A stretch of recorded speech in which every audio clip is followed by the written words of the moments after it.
Let's come to Vision 12, which is the 12th presentation in an arc, not so much a line, but an arc of presentations. And we have 4 of these kinds of arcs that make a whole circle. Not so much a circle, but an ambit around. Not so much a center, but a volume of innerness, which is inner because of the way in which we make the ambit around the cycle. And though it appears to the mind that closes that circle that there's an inner part and then an outer part, the ambit of the circle is suspended within a field without end. And the inner and the outer are the same field. That field is the field of nature. And that field of nature has an ability to generate dimension. And the beginning of generation of dimension is movement. Not so much movement in space, though that occurs almost instantly.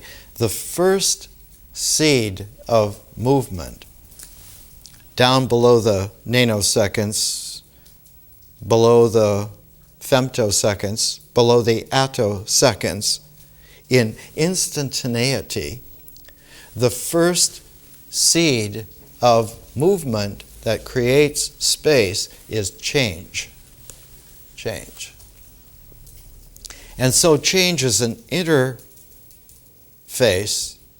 invisible, between what is visible and its source in indefinite invisibility. The same holds for time. Time gets interfaced instantly that there is change, and that change is thus movement generating the 3 dimensions of space out of the first dimension of time.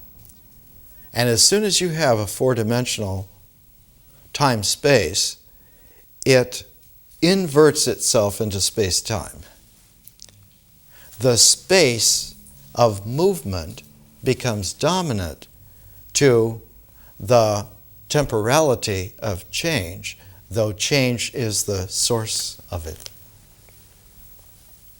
So when we began our education, when we began our process of learning, when we began the yoga of this, which is the yoga of bringing the entire planet's heritage together in such a way that it can expand into a new quality of humanity, that a planetary culture is the nourishment, the home base out of which a civilization that is emerging now, which is beyond just this planet. While it's a planetary culture, the new civilization will be the entire star system. And so a planetary culture is the nourishing home turf out of which a new enormous structure of a stellar civilization is rising. It'll take about 200 years for this to really accomplish itself.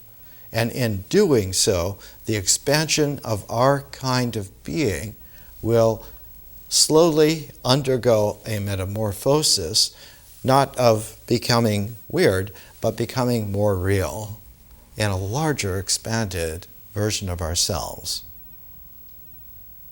Instead of being geographically located in some place on a continent, on a planet, our sense of geography will be the entire star system, about 6 billion miles in its planetary diameter and about twice that in terms of its real structure.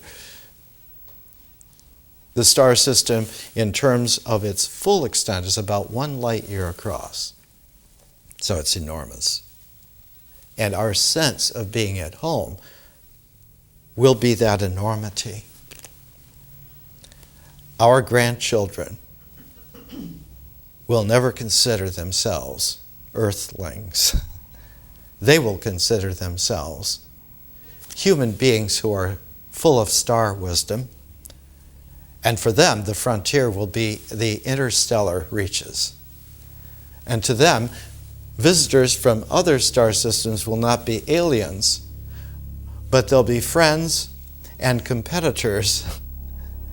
And occasionally, there will be challenges. But mostly it'll be about companionship in a very large scale. This is a learning meant to take us back through the entire heritage that we have coming to us and developing it in such a complex, interfaced way that by the time we have gone the entire ambit of it, we will have done it twice.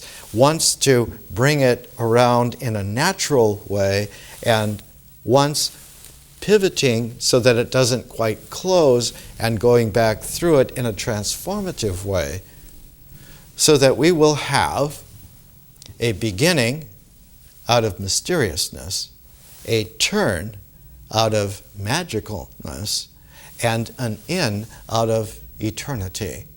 And in this way, we will understand the field, its forms, the processes by which those forms emerge, and the double-paired symmetry of the fact that when you put 2 cycles together, you get a touch at a point that vanishes and makes an infinity sign.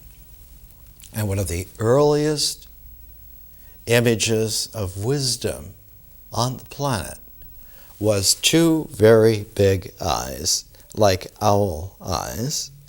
And at the very origins of literate civilization, some 7,000 years ago, archaeology has shown that there are all sizes of these little figures that have these large eyes.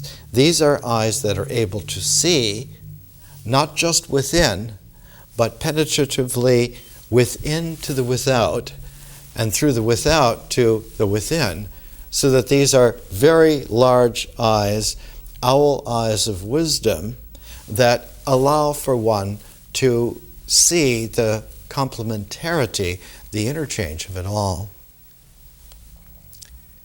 At every maturation juncture, this primordial Paleolithic wisdom has come back into play in a new, expanded way. And in our time, this is the new, expanded way for the stellar civilization, for the new quality of humaneness, which we are now rapidly achieving.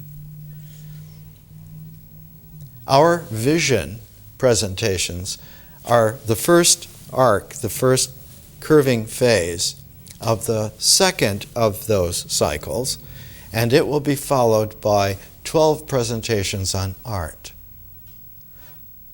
Not studying art like art history or art like some school way, but going deeper and deeper into the visionary consciousness that brings art forms into an emergent, prismatic, jewel-like form.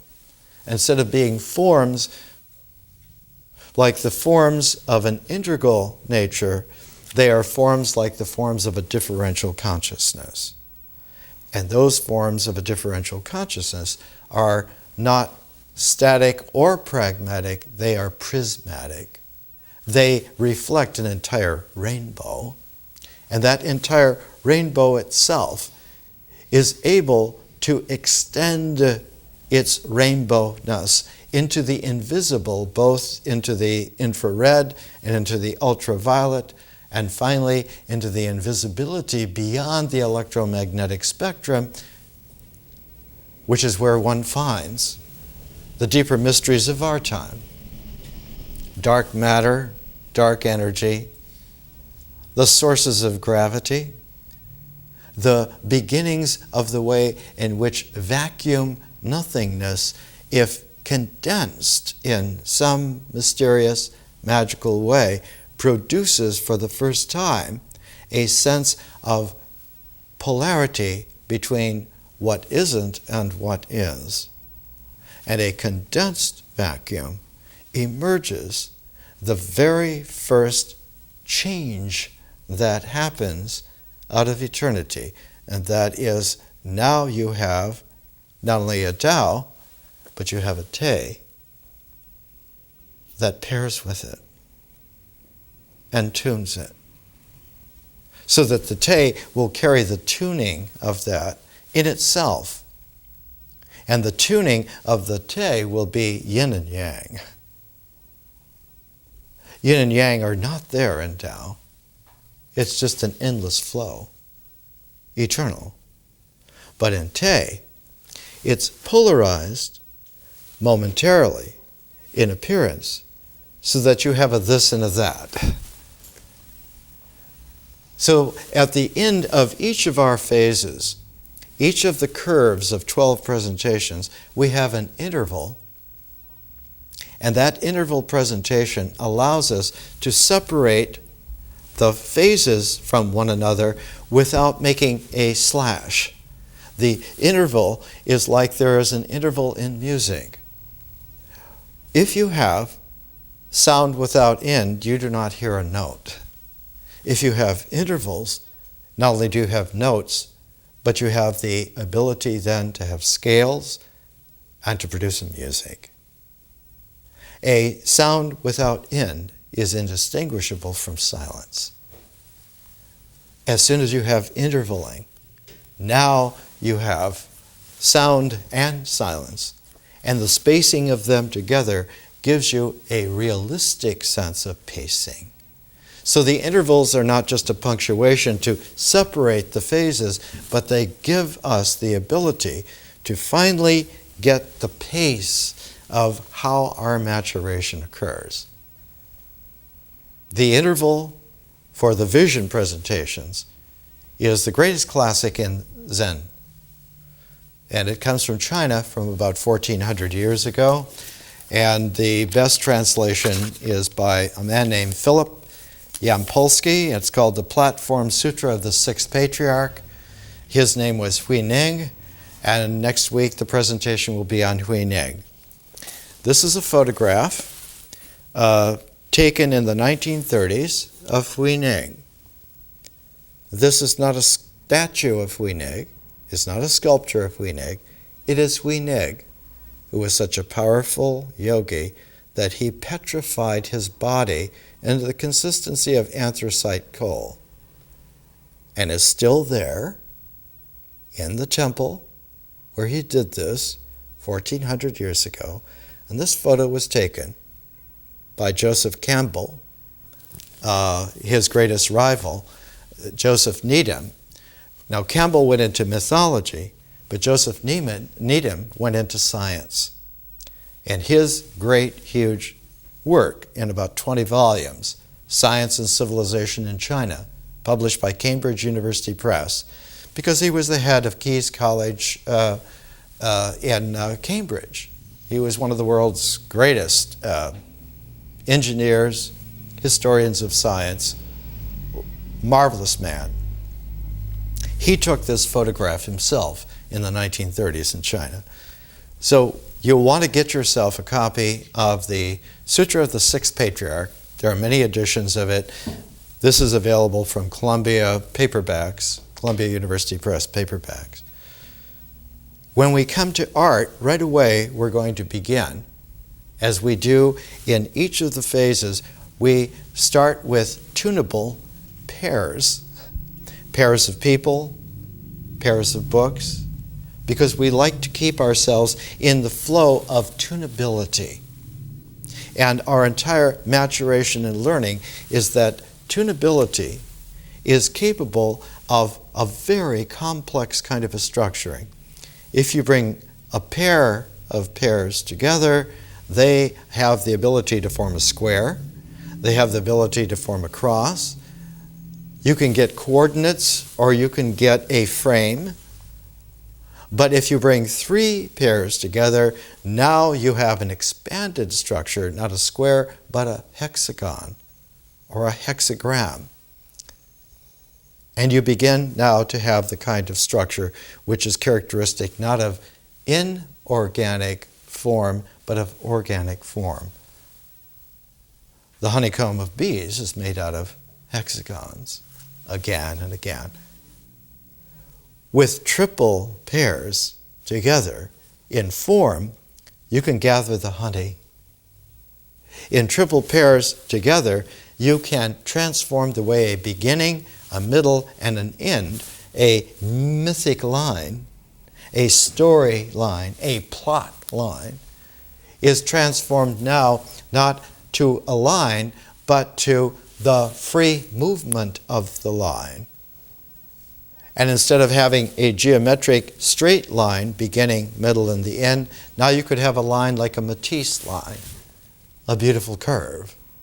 Or you could have a line, one of the first pairs that we're going to use in the art is Frank Lloyd Wright and the great Japanese print master Hiroshige. And both of them are extremely interesting for the interfaces.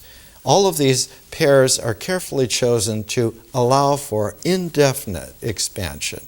You may learn as much as you wish to learn at any given time, all the time. And we'll see that one of the great interfaces between Hiroshige is not just that he influenced Frank Lloyd Wright, but that all of the artists who transformed art from the beginning of the 19th century to the beginning of the 20th century all were aficionados of Hiroshige.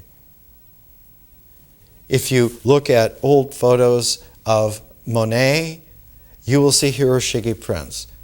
If you look at old photos of the drawings and paintings of Van Gogh, you will see that Van Gogh copied to Hiroshige Prince in his own Van Gogh way and used the quality of Hiroshige's line and color again and again. There's a famous photo of Claude Debussy and a number of Parisian artists gathered together, and in the background of Debussy is a Hiroshige print. Frank Lloyd Wright collected so many Hiroshige prints, more than 5,000. He had at the time the greatest collection, including Japan, of the artist's work. So we're going to begin with that. But look here.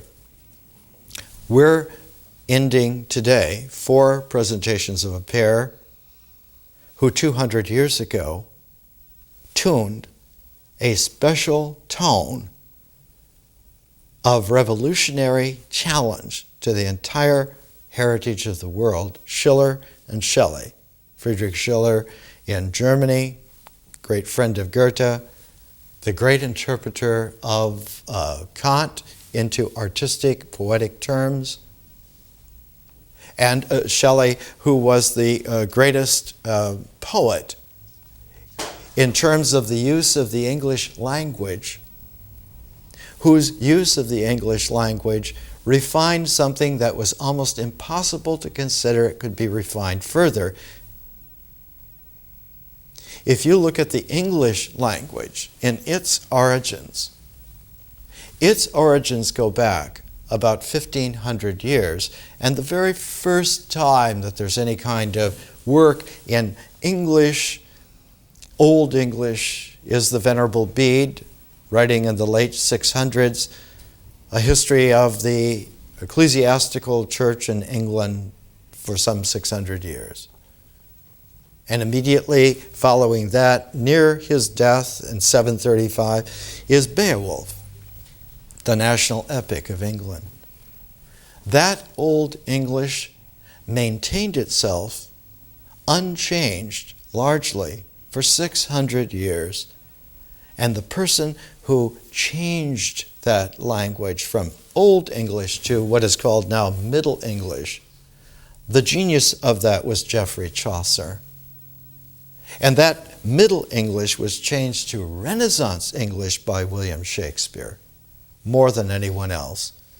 Though Chaucer was surrounded by other writers, though Shakespeare was surrounded by other writers, it was their genius that lifted the English language out of a ritual-based mythos to Chaucer's symbol-based art, to Shakespeare's art-based cosmic language. How do you go further from that? Shelley, genius among a number of geniuses, like William Wordsworth. This study is called The Borders of Vision. Wordsworth, Blake, Coleridge, Keats, Lord Byron, but it was Shelley among all of those that took Shakespeare's Renaissance English and gave it a better inflection, that instead of being poetical based on a rhetorical basis, it was now cosmic based on a poetic basis. Shelley weaned English poetry away from its ritual, rhetorical foundation and raised the foundation to a Shakespearean level and then carried it to a refinement beyond that.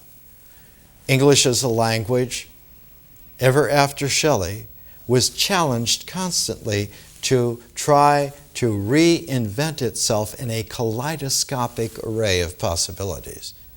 And so you have, following on Shelley, you have English Poetic that became the most experimental language on the planet. From Whitman to Ezra Pound to T.S. Eliot to Wallace Stevens to E.E. Cummings, to on and on.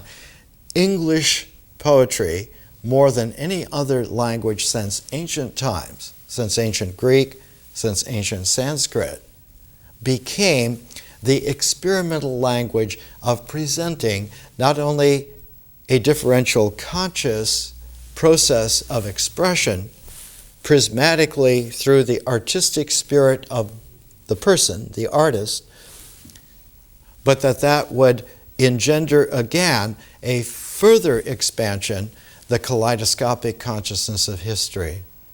And so the English Poetic for the last 150, 200 years has specialized in trying to explore the kaleidoscopic consciousness of an ever-expanding sense of history. That history is not a record that is dead. It is a frontier of the array threshold of possibility that is expandable out into infinity. We have here a special kind of use of English that goes to an even deeper refinement than that of Beowulf or of Chaucer or of Shakespeare or of Shelley. I use an advanced poetic that is experimental, even as you hear it, that takes the jeweled matrix of the poetic art and takes it through the kaleidoscopic historical consciousness and lets it play iridescently in the mysterious, even beyond the capacity of electromagnetic forms and processes, to be the whole cycle. It also takes in the invisible ecology of most of what is real. The visible universe is about 4% of what is real. We have a challenge that was engendered almost like a sorcerer's apprentice about 60 years ago. That has haunted us, haunted our parents, haunted our grandparents, and is unresolved as to now. The book that was published at the time was published by Princeton University Press in 1945, Atomic Energy for Military Purposes, the official report on the development of the atomic bomb under auspices of the United States government 1940 to 1945, written at the request of Major General Leslie R. Groves, who was in charge of the Manhattan Project from a military standpoint. The scientific leader, the director of it, was J. Robert Oppenheimer. The first edition of this was a special report on government paper written before the atomic bomb was detonated. The public edition, published by Princeton, was published 2 weeks after the first test successful of an atomic bomb, July 16th, 1945. This is a very serious paragraph which needs to be reiterated at this particular time. A weapon has been developed that is potentially destructive beyond the wildest nightmares of the imagination. A weapon so ideally suited to sudden, unannounced attack that a country's major cities might be destroyed overnight by an ostensibly friendly power. It wasn't just about a them and an us. It was about the insidiousness of friends being betrayers, of being traitors. And what was even more insidious at the time was the realization that we might ourselves be the traitor and betray ourselves. And so an infinite suspiciousness, like a radioactive dust, has contaminated the world since this day. We live now in a suspicious junkyard. Where is there a resolution? The resolution is not in boiling it down. The resolution is continuous expansion so that the challenge is continuously challenged. So we have here a structure and a process which is refined to the nth degree. A presentation which has its roots back to the origins of Homo sapiens emerging with the capacity for art some 45,000 years ago. When we come to art and we pair right in Hiroshige, we will follow that up by another pair that tunes that first tuning into a new quality of frame where it isn't square but it's like a diamond. And instead of having a frame of reference, we have a diamond of reflective possibility. And the next pair that we use the greatest woman artist of the 20th century, Georgia O'Keeffe. And we pair with her the greatest Chinese artist of the 20th century. His name was Qi Shi. Now for Qi Shi, you may have to go on the internet. The only really good book on him is my mentor, Kai Shu, Qi Shi's paintings, and you may be able to find copies on the net. If you don't, his book, Magic of the Brush, with his friend Catherine Wu, is available, I'm sure, in paperback, and you'll be able to find it on the net. With Georgia O'Keeffe, when we get to her, we're going to use the paper edition of her last great book that she oversaw herself. Copies now go for more than $4,000 for an original if you could find it. But the paper edition by Viking Press, now Viking Penguin, you'll be able to find used copies on the net for nominal sums. We will be able to see with that pair of pairs, how when you bring a third pair in to play with them, and the third pair will be the greatest sculptor since the Renaissance, Henry Moore, and one of the most transformative artists of the 20th century, Max Ernst. Usually people think of Surrealism, they think of Magritte or Dali. It is Max Ernst who's really the genius of that. And we will punctuate those pairs with Kandinsky's, Wassily Kandinsky's great little classic, Concerning the Spiritual and Art. Dover Paperbacks has it, less than 90 pages, extraordinarily insightful, a real classic. So what we have ahead of us is the way in which the pairs of vision, intervaled by the original classic of Chan Buddhism, Zen Buddhism, lead us into the new array of art, punctuated, intervaled by Kandinsky's Concerning the Spiritual and Art. We will then move into the kaleidoscopic consciousness of history, not as a history subject, not as a history lesson, but again following our way, our method of being able to tutor ourselves in a yoga of attentiveness, in a continuity of perspective that is so vibrant that it suffuses from perspective to conception, to ideas, and carries on outside of it, beyond it. The classic way of illustrating a human being who was able to do this was the portrayal of a human being whose head was surrounded by an open space. That open space, like a thought bubble, or if you did a cross-section of that sphere of openness, it would be a halo.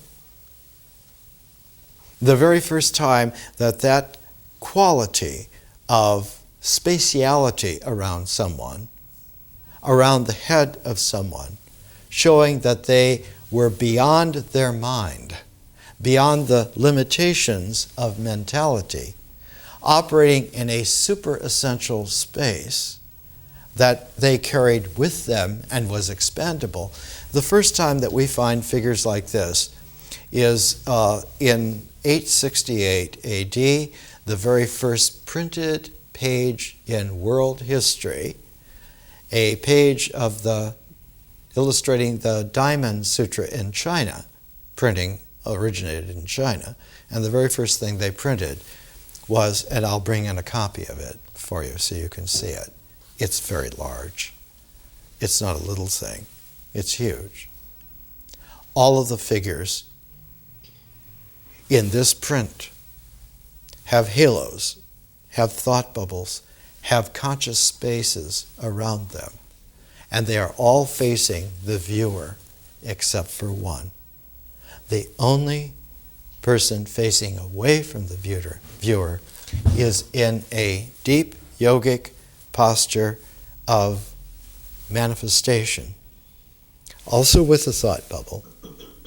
But when you step back and you get the gestalt of all these figures together, you see that they all make a gestalt outline of a very large cosmic face. And right where the cosmic face would have its mouth open to speak is where sits the figure who is looking away from the viewer, so that the viewer now is able to empathetically enter into he who sits where the sound comes through the mouth of the words of the language, and the text of the Diamond Sutra then would be what you would say and saying here. You are the speaker as well as the hearer at that moment. This is a quality not of truth, of Dharma, but what was called in ancient wisdom high Dharma, eternal truth. We're learning in such a way that we can bring ourselves from anywhere that we are, through any labyrinth of complications imaginable, and bring ourselves not to some integral focus alone, but to the dynamic quality of letting the sparkle of that focus open into the cosmic array of any kind of necklace of realization we would wish. Tall task. This presentation is called All Possible Worlds. It's a takeoff on a science fiction collection called Possible Worlds of Science Fiction, done in the very earliest of the 1950s, published in 1951. The English edition of it did not include all 40 stories, but only about half of them. And the paperback versions of it only included 10 out of the 40 stories. The whole emphasis of Possible Worlds of Science Fiction was a follow-up after a couple of years of the success of the first great anthology of science fiction stories called The Best of Science Fiction, that was made in 1945, right at the time of the atomic bomb, and published in January of 1946, to present to the world, do not be afraid. All of this has been visioned over and over and over again by men and women who are still alive, still writing, still visioning, and you can vision with them. We don't have it under control so much as we have it under creative expansion. Join in. Let's take a little break.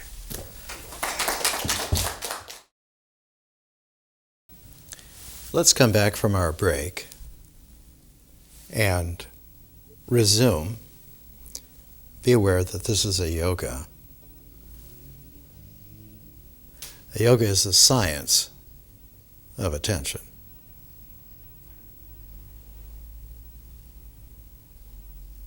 We've looked at the way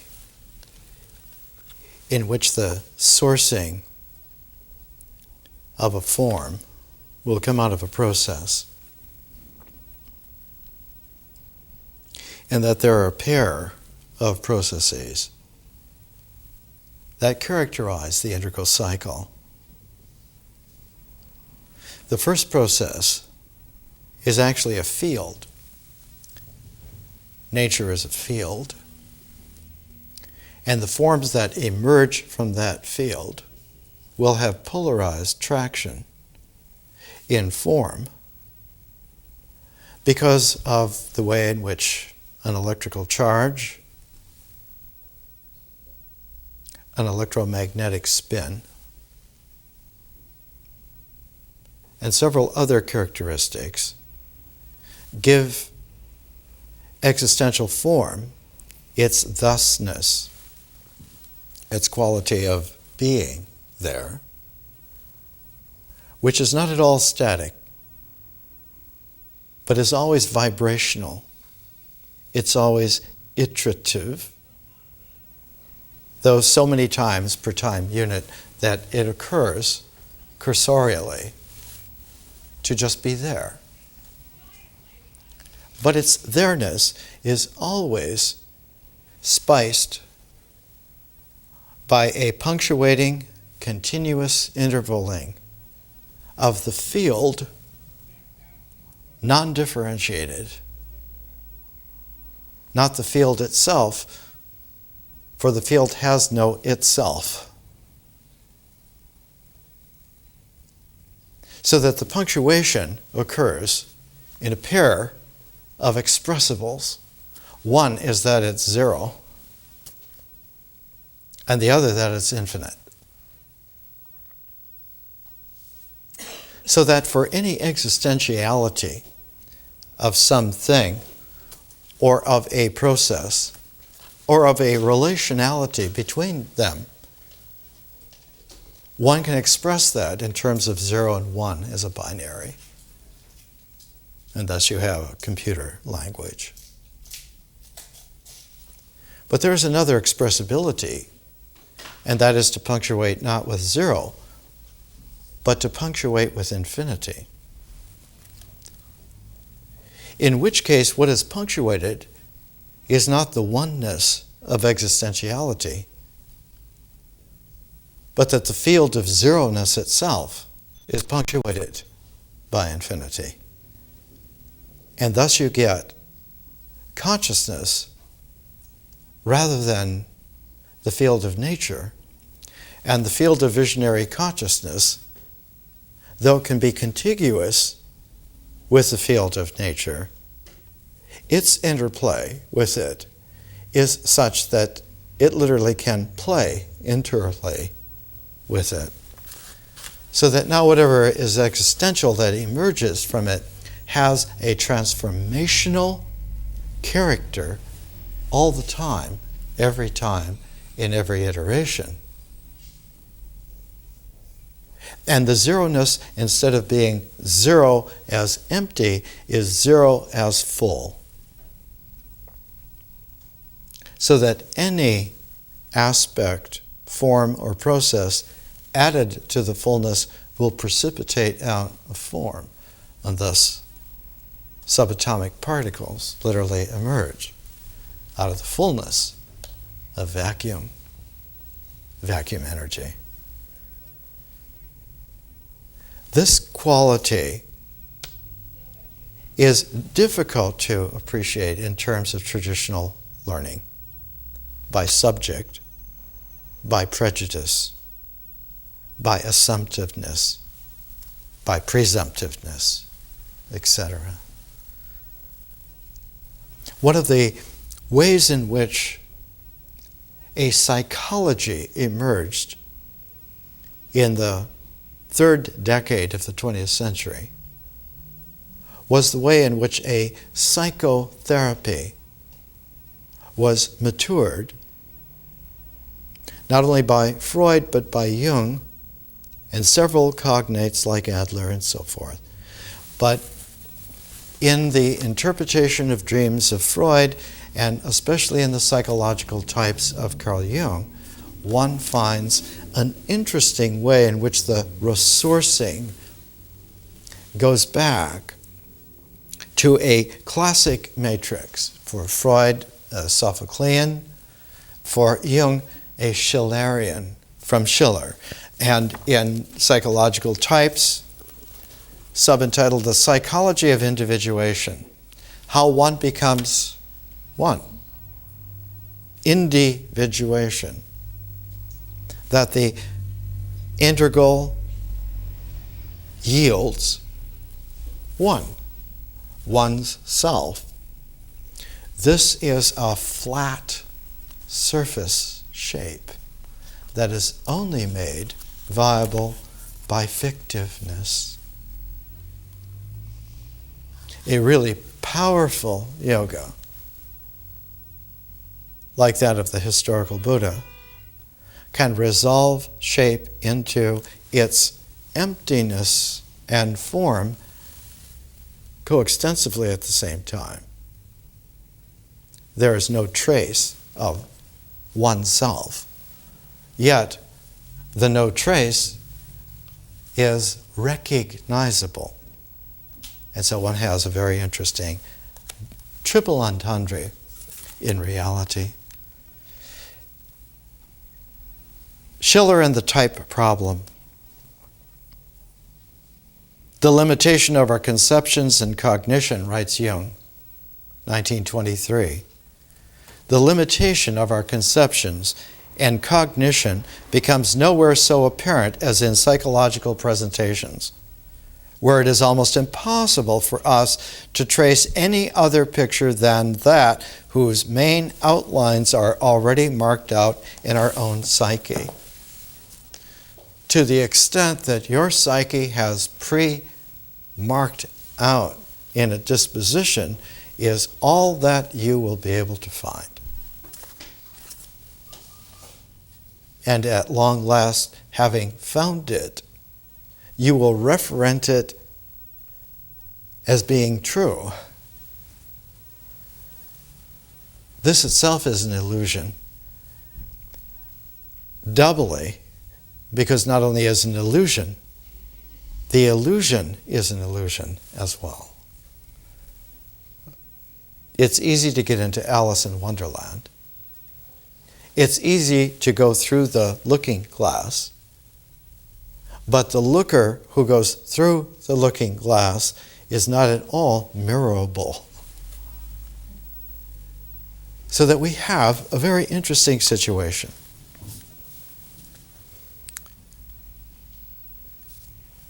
We've taken a look at one of the sources of Jung's psychological types, Schiller,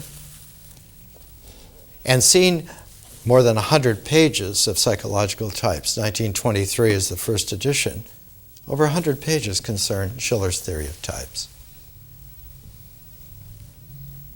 Here's a classic typology from Schiller, brought forth by Jung, and reiterated so that it is a preconception psychologically, almost everywhere that psychology is practiced, determined, charged for, learned for, taught by, all erroneously.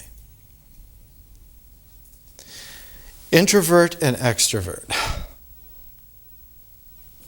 4 types: sensation, feeling, thinking, intuition. 2 moieties combined together, 2 times 4, 8 types that now can be refined even further.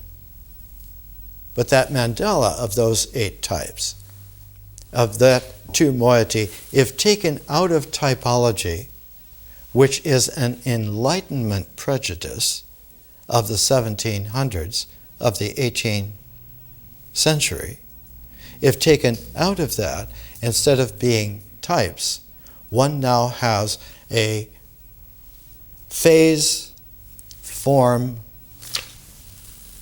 syncopation of emergence and form. The 4 types can easily be expressed as 4 phases, like in our learning. Ritual sensation, feeling toned mythos, thinking structured symbols, and intuitive conscious vision.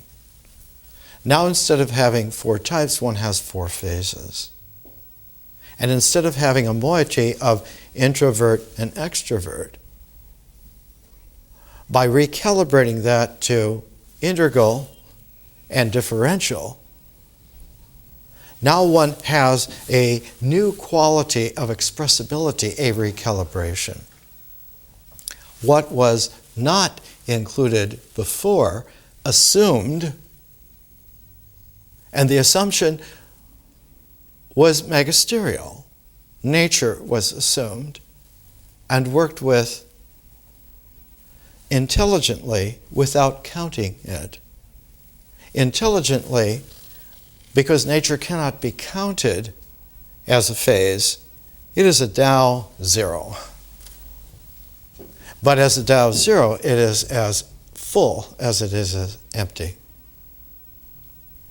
Not just paradoxically, or co-extensively, which would be a spatial assumption, or co-creatively, which is a process assumption. The assumer here is always the mentality, considering itself to be the sine qua non of the actuality, of the realizability of all of this. One's oneness. I think this. I know this. This quality of identification and referentiality is particularly famous in its limitation.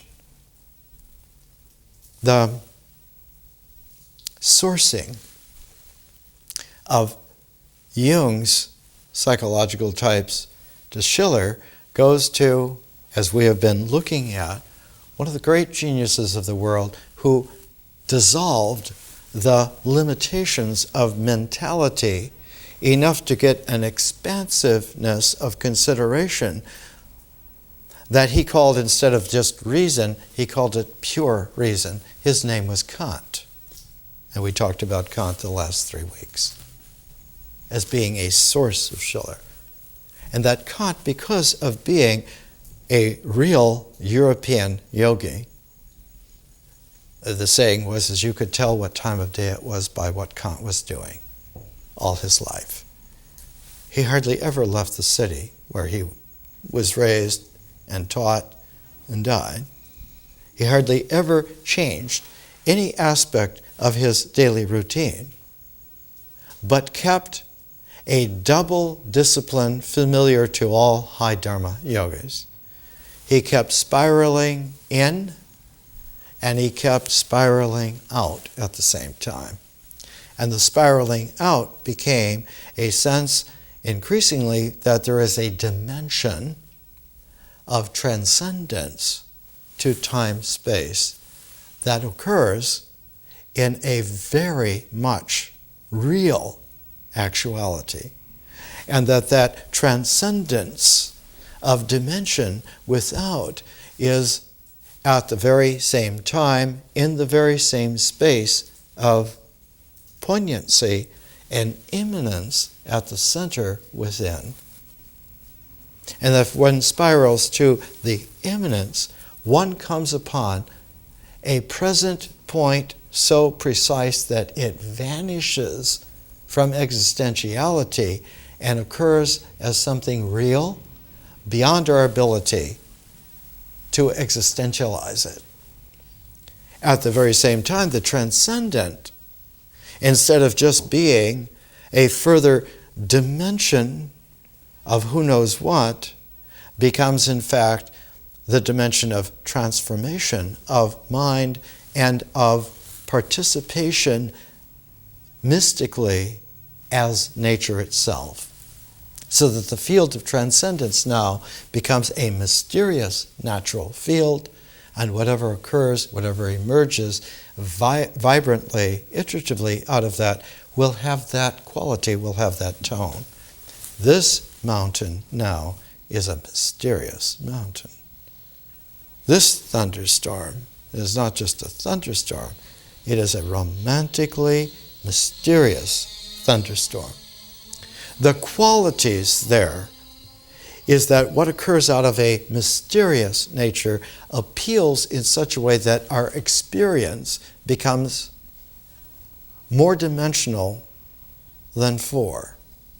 It becomes, the old saying, quintessential minimally, a 5-dimensional continuum now. It has a quintessential transformative dimension to it all the time, every time, in between times. And space now becomes generative of not just an experience, which is the flow process through the field of nature. But when experience is able to flow through the field of differential consciousness, experience now has a profundity in addition to the mysteriousness.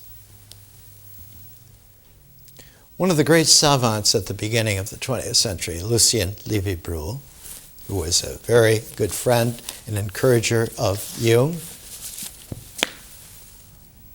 wrote a book, How Primitives Think. Still in print from Princeton paperbacks. The statement in Levy-Bruhl was that primitives do not think with their head, they think with their heart, but not the heart as a heart, but they think with the heart tuned to nature in a very special way, in an empathetic way. And he used the term, Jung uses it all the time in his work, participation mystique. That the primordial men and women of the pre-civilized world when they were participating mystically with the field of nature, the flow of their experience confirmed the reality on the actions that they did, that they linked and kept pure the mystical participation, so that their lives actually occurred. Their relationalities actually happened. And then the great discovery that when their shared participation in the field of nature was shared in the flow of their participation mystique, the flow of the stream of experience in the field of consciousness, it became a stream of consciousness, so to speak. It made of experience the ability to be scintillatingly profound in that it was not only mysteriously true in nature, it was now equally, in a complementary way, actual in a spiritual dimension. A 5-dimensional spiritual continuity. The classic civilized word for that is theory. The doing of actions is the practice. The ritual sequencing of actions is the practical. But when experience becomes profound and flows as a field of consciousness with the field of nature, the field of consciousness has a special exchange with the form of the symbolic structure of thought. The lattice of the structure of symbolic thought is due to the imagination.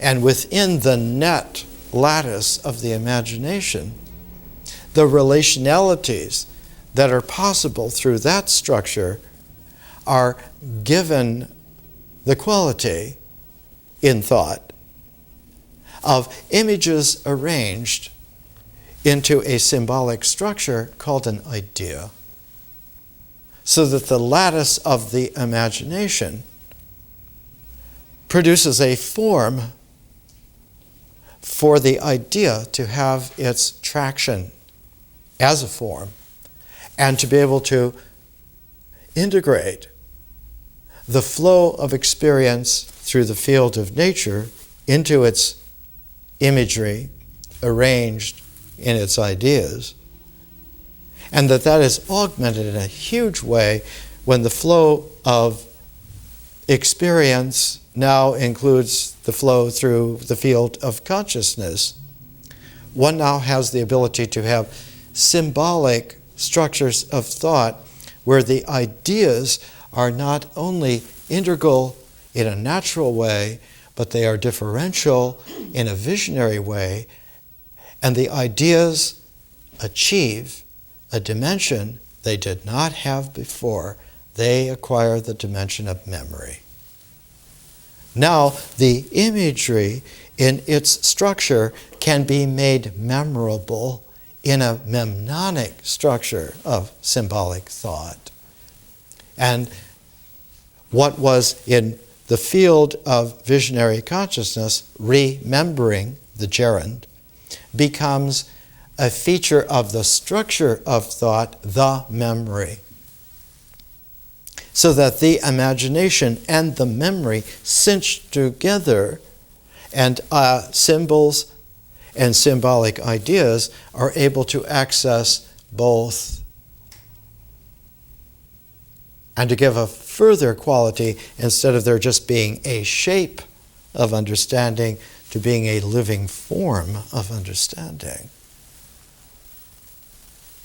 This way, the augur comes into play so that now we have the imagination, the memory, we have symbols, symbolic structure, we have what is now called the mind. But just as remembering becomes the memory in symbols, the imagination in symbolic structure goes as creative imagining into the field of consciousness. So that differential consciousness now, in addition to being remembering, becomes creative imagining as well. And when they synergize together as a pair of processes, the forms of art are able to emerge. The forms of the person are able to emerge. The forms of spirit forms are able to emerge as six-dimensional forms. The easiest analog we talked about last week is to think of a crystal. The crystal, unlike the lump of something, has a lattice structure able to tune, and if you can tune it, you can pull radio stations out of the ether. You can pull calibrations of frequency that are carrier waves of information, of expressions, of messages, and tune them in, and that there are an indefinite number of tunable stations. Not only are there crystals and crystal growing, as we talked about last week, but now there's a whole science of crystallography, of stepping up a creative, aesthetic form to an even higher, wider expanse, an analytic form of science. Not only crystallography, but there are properties and qualities now that are quite interesting. Helen McGaw's classic ferroelectricity in crystals. She was assistant director of research in crystallography at the University of Cambridge under the great Braggs. There are magnetic ions in crystals. There are all kinds of interesting ways in which this is now able to develop. And we talked about molecular crystals, liquid crystals, dislocations in plastic flows in crystals from the University of Birmingham. The English has always been at the foreground. And even here, Primer from Oxford, monographs on the physics and chemistry of materials, quasi-crystals from Genoa at Grenoble University in France. The analytic and the aesthetic are two forms that emerge very large in the ecology of consciousness. And that consciousness not just being a fifth dimension to that of time-space, space-time, but engenders further dimensions. The six dimensions of art, of the artistic person, engender a seven-dimensional kaleidoscopic consciousness of history, quite an enormous flow that raises the flow of experience, even of mysterious experience, to an expanded infinite level. And out of the kaleidoscopic consciousness of a seven-dimensional history, one now has an eight-dimensional analytic form, which itself is of actuality, but not limit. This is the cosmos, not the universe, which is an idea that is a four-dimensional shape, but the cosmos as an eight-dimensional differential conscious prism raised to infinity, and generates another kind of a space, another three-dimensional space. So that the eight dimensions now generate a complementarity that actually has 11 dimensions of string theory. Now we're beginning to enter into the late 20th century, not yet quite to the 21st century.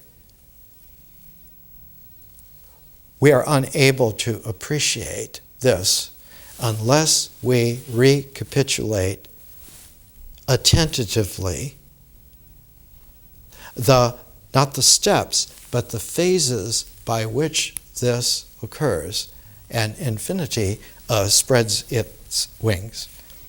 One of the most interesting and beautiful of all of the works that was presented in this comes from the ability of someone like a Shelley to use language in such a way that his Poetic, even 200 years ago, 180 years ago, is able to cue us to some of the origins of the language that's being used here. These just a few lines to his Ode to Liberty. A glorious people vibrated again. The lightning of the nations, liberty. From heart to heart, from tower to tower, over Spain, scattering contagious fire into the sky, gleamed, my soul spurned the chains of its dismay, and in rapid plumes of song clothed itself sublime and strong. We've been taking Shelley's Prometheus Unbound, written exactly at the same time that his wife was writing Frankenstein. For just as Kant was an interesting sourcing for Schiller, the sourcing for Shelley, both Percy and Mary, was Benjamin Franklin. Benjamin Franklin's letters on experiments with electricity that were written from Benjamin Franklin for about 10 years to a confrere of his in London named Peter Collinson, who in 1757 published the Letters on Electricity, and for the first time, the world had a prismatic understanding of the universal energy of electricity and all of its proceeding experiments to develop both the analytic and also the artistic aesthetic of the new kind of person who was able to do this. And within a very short time, within about a year, one of the most perspicacious thinkers on politics in England of the day, Edmund Burke, wrote his beautiful little book on the aesthetics of beauty and the sublime in 1759. And it was a poignant realization that the political, social realm and the scientific, cosmic realm had come together in such a way that the old politics was a politics of a universe idea of a limited mind, and that the new men and women would be able to exceed that politics with an experimental social adventure. And if they could be raised in a population from just a few savants and a few brilliant women to a place, Jefferson in one of his letters said, we're following Franklin, and we now have a place where more than 4 million men and women altogether will be able to go into this grand experiment to see what they will find when they are free together, without limitations of the old, without assumptions of a universe, with the openness of the array of possibilities. This quality occurs wonderfully at the end of the Prometheus Unbound. The final lines are this. This is the day which down the void abysm at the earth-born's spell yawns, for heaven's despotism and conquest is dragged captive through the deep. Love from its awful throne of patient power, in the wise heart from the last giddy hour of dread endurance, from the slippery, steep, and narrow verge, crag-like agony springs and folds over the world its healing wings. Gentleness, virtue, wisdom, and endurance. These are the seals of that most firm assurance, which bars the pit over destruction's strength. And if, with infirm hand, eternity, mother of many acts and hours, should free the serpent that would clasp her with his length, these are the spells by which to reassume an empire over the entangled doom. To suffer woes which hope thinks infinite, to forgive wrongs darker than death or night, to defy power which seems omnipotent, to love and bear, to hope, till hope creates from its own wreck the thing it contemplates. Neither to change, nor falter, nor repent. This, like thy glory, Titan, is to be good, great, and joyous, beautiful, and free. This alone is life, joy, empire, and victory. Within a year, Shelley was dead, drowned in a boating accident. His work was not allowed to be collected and published until almost a generation after his death. His wife finally, in 1839, was able to put together his works for the first time and publish them to the world. Most of the world didn't know who Shelley was until almost 18 years after he died. Immediately, the impress was phenomenal and reached an apex in the 1840s. And one finds in the 1840s, for the first time since the American and French revolutions, a tremendous buildup of men and women wanting, demanding that everything be reconsidered. And in 1848, there were revolutions everywhere in Europe in every single country, the revolutions of 1848. It was a gong that rang, a bell that had a reverberation in the science and the technology of the day.